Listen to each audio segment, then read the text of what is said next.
भागवत गीता में अर्जुन के पूछने पर भगवान श्री कृष्ण बताते हैं कि धरती पर जिस प्राणी में जन्म लिया है उसकी मौत भी तय है। यह एक ऐसा सच है जिसे बदला नहीं जा सकता। परंतु क्या मरने के बाद हर किसी को मोक्ष मिलता है? इसका सीधा उत्तर है नहीं। इनमें से कुछ ऐसे भी होते हैं जिनकी आत्मा सदियों तक पृथ्वी लोक में ही रह जाती है। इसका कारण है उनकी अकाल मृत्यु हो जाना। आपने कई बार देखा होगा कि आए दिन लोग सड़क दुर्घटना या फिर किसी आपदा का शिकार हो जाते हैं और अपनी जान गंवा बैठते हैं। हाल ही में आपने अहमदाबाद में एक प्लेन क्रैश की दुर्घटना के बारे में आपने सुना ही होगा। ऐसी मृत्यु को धर्मशास्त्रों में अकाल मृत्यु कहा जाता है। मृत्यु वह स्थिति है जब शरीर तो नष्ट हो जाता है लेकिन आत्मा संसार में ही बनी रह जाती है। लेकिन सवाल यह उठता है कि आखिर ऐसा क्यों होता है? अकाल मृत्यु के पीछे क्या कारण होता है और उसके बाद आत्मा का क्या होता है? आज के इस वीडियो में हम इसी के बारे में विस्तार से जानेंगे। इस वीडियो में हम जानेंगे कि अकाल मृत्यु क्यों होती है, अकाल मृत्यु के बाद आत्मा का क्या होता है, मृत्यु से बचने का मंत्र क्या है, आत्महत्या को पाप क्यों माना जाता है। देखें और अपने दोस्तों को शेयर करें। ऐसे ही ज्ञानवर्धक वीडियो के लिए हमारे चैनल को सब्सक्राइब करें। देर न करते हुए चलिए आज के वीडियो की शुरुआत करते हैं और जानते हैं अकाल मृत्यु के बारे में सच्ची बातें। अकाल मृत्यु कैसे होती है? मित्रों, साधारण मृत्यु के बारे में तो हम सभी जानते हैं और समझते हैं, लेकिन अकाल मृत्यु का विषय ऐसा है कि इसके बारे में कई बातें कही जाती हैं।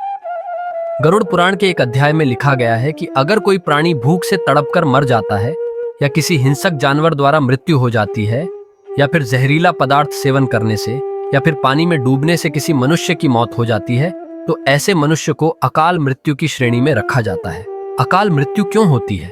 दोस्तों, अकाल मृत्यु किसी भी कारण से हो सकती है, फिर चाहे वह किसी रोग के कारण हो या दुर्घटना के कारण। ऐसे में मनुष्य अक्सर यही सोचता है कि काश यह उनके साथ नहीं हुआ होता तो शायद उसकी मृत्यु नहीं होती। परंतु अकाल मृत्यु का कारण अनेक जन्मों में किए गए दुष्कर्म को बताया गया है। गरुड़ पुराण में इसी प्रसंग में गरुड़ जी ने श्रीहरि से यह प्रश्न पूछा था कि जब वेदों में मनुष्य की उम्र 16 साल निश्चित की गई है तो उनकी अकाल मृत्यु क्यों हो जाती है? इस सवाल के उत्तर में श्री हरि बताते हैं कि यह सच है। वेदों में मनुष्य की उम्र 16 साल निर्धारित की गई है, परंतु इसमें दुष्कर्म को नहीं मिलाया गया है।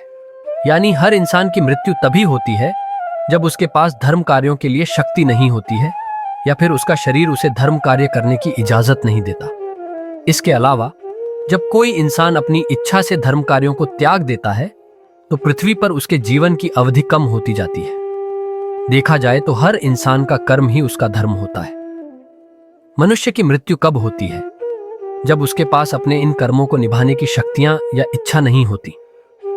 इंसान की उम्र भले ही 100 साल हो, लेकिन अपने कर्मों के जरिए वह अपनी उम्र को खुद ही नष्ट करता चला जाता है।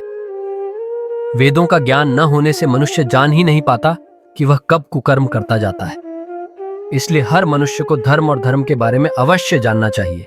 अकाल मृत्यु के बाद आत्मा का क्या होता है? गरुड़ पुराण में विष्णु जी यह भी कहते हैं कि मनुष्य के जीवन के 7 चक्र निश्चित होता है। अकाल मृत्यु को प्राप्त होने वाले जो मनुष्य इस चक्र को पूरा नहीं कर पाते, उन्हें मृत्यु के बाद भी कई प्रकार के कष्ट भोगने पड़ते हैं। दरअसल अचानक ही मृत्यु होने की वजह से मनुष्य की इच्छा, कामना और तृष्णा बनी रहती है जो कभी पूरी नहीं हो पाती। ऐसे में शरीर तो नष्ट हो जाता है लेकिन आत्मा का मोह नहीं छूटता। इस स्थिति में अकाल मृत्यु वाली आत्माएं अपने परिजनों या जीवित लोगों को कष्ट पहुंचाती हैं और अपनी मनोकामनाएं पूरी करने का भी प्रयास करती हैं। ये आत्माएं प्रेत पिशाच योनि में कई वर्षों तक यही भटकती हैं। यदि हमारे परिवार में ऐसा कोई है तो क्या करना चाहिए? इन आत्माओं को मुक्ति कैसे मिलेगी? हम वीडियो के अंत में जानेंगे। गरुड़ पुराण में बताया गया है कि मनुष्य को 13 या 45 दिन में दूसरा शरीर प्राप्त हो जाता है। वह आत्मा प्रेत योनि से मुक्त होकर अपने कर्म तथा अगले जन्म के लिए यमलोक पहुंच जाती है। जबकि अकाल मृत्यु में व्यक्ति भूत, प्रेत, पिशाच, कुष्मांडा, ब्रह्म राक्षस, बेताल और छत्रपाल योनि में भटकता रहता है। उनकी आत्मा को आसानी से शांति नहीं मिलती। आत्महत्या पाप क्यों है? बता दें कि अकाल मृत्यु में आत्महत्या को सबसे निचले दर्जे पर रखा जाता है। आत्महत्या करना पाप माना गया है, निराधार और अपमान कहा गया है। वह कहते हैं कि आत्महत्या करने वाले मनुष्य की आत्मा पृथ्वी लोक पर तब तक भटकती रहती है जब तक कि वह प्रकृति द्वारा निर्धारित अपनी जीवन चक्र को पूरा नहीं कर लेती। ऐसी आत्मा को न तो नरक लोक में जगह मिलती है और न ही स्वर्ग लोक में। ऐसी आत्मा को मरने के बाद भी सबसे दुखदायी स्थिति से गुजरना पड़ता है। ये आत्माएं अपनी तमाम इच्छाओं की पूर्ति के लिए अंधकार में तब तक भटकती रहती हैं जब तक कि उनका जीवन चक्र पूरा नहीं हो जाता। क्योंकि यदि मनुष्य आत्महत्या करता है तो उसके कर्म और उसके शरीर का ऋण पूरा नहीं होता, इसलिए आत्महत्या नहीं करनी चाहिए। आत्महत्या करने वाली आत्माओं के कष्ट को तो नहीं कम किया जा सकता, लेकिन गरुड़ पुराण में अकाल मृत्यु को प्राप्त मनुष्य की आत्मा की शांति के कई मार्ग बताए गए हैं। अकाल मृत्यु से बचने के लिए मंत्र भगवान विष्णु बताते हैं कि अकाल मृत्यु प्राप्त मनुष्य के परिजनों को नदी या तालाब में तर्पण करना चाहिए। साथ ही मृत आत्मा की इच्छा की पूर्ति के लिए पिंडदान और दान पुण्य जैसे सत्कर्म करने चाहिए ताकि उनकी आत्मा को जल्द ही मुक्ति मिल सके। यह सत्कर्म कम से कम 3 से 4 वर्षों तक करना चाहिए, तब जाकर कहीं अकाल मृत आत्मा को मुक्ति मिल पाती है और उनके नए जीवन की शुरुआत होती है। मित्रों, अकाल मृत्यु से बचने के लिए हमें अच्छे कर्म करने चाहिए और दान पुण्य भगवान की प्रार्थना करनी चाहिए, क्योंकि प्रार्थना में भाग्य को बदल देने की शक्ति होती है। इसलिए आप भी पुण्य करें और दूसरों को भी इसके बारे में बताएं।